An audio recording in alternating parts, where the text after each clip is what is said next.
Esias chapter 5, verses 16 through 25.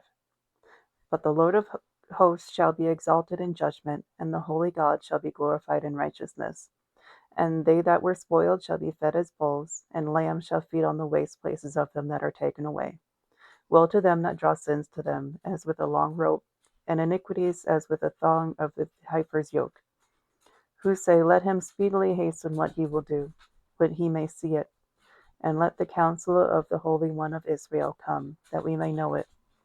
Woe to them that call evil good, and good evil, who make darkness light, and light darkness, who make bitter sweet, and sweet bitter.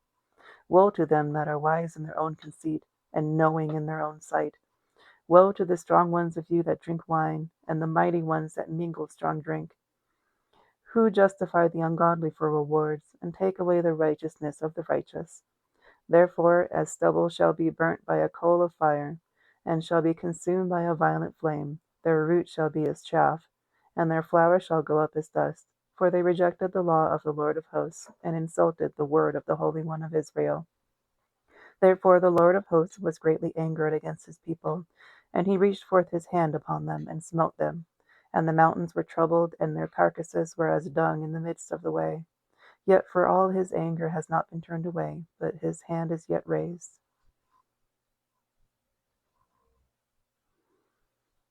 Genesis chapter 4, verses 16 through 26. So Cain went forth from the presence of God, and dwelt in the land of Nod over against Edom.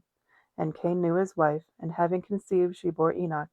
And he built a city, and he named the city after the name of his son, Enoch. And to Enoch was born Gaidad, and Gaidad begot Malaleel, and Malaleel begot Methuselah, and Methuselah begot Lamech. And Lamech took to himself two wives. The name of the one was Ada, and the name of the second was Selah. And Ada bore Jobel. He was the father of those that dwell in tents, feeding cattle. And the name of his brother was Jubal. He it was who invented the psaltery and harp. And Selah also bore Thobal. He was a smith, and manufacturer both of brass and iron. And the sister of Thobal was Nema.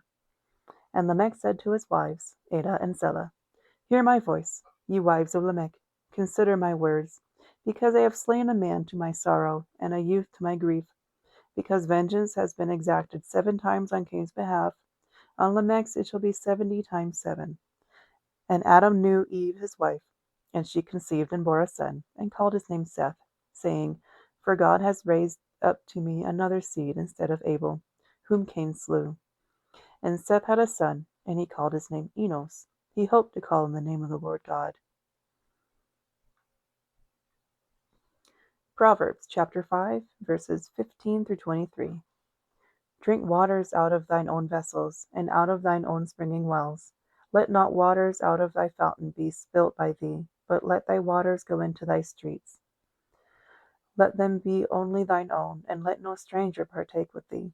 Let thy fountain of water be truly thine own, and rejoice with the wife of thy youth.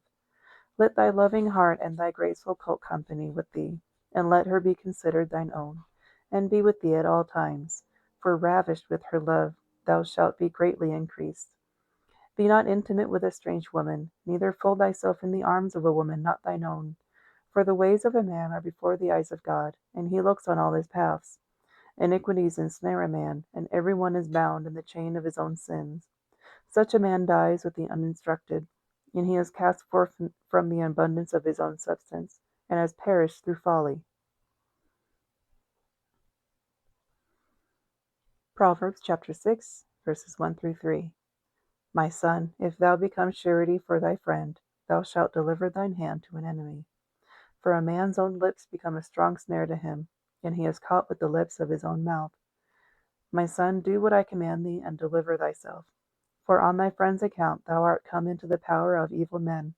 Faint not, but stir up even thy friend, for whom thou art become surety.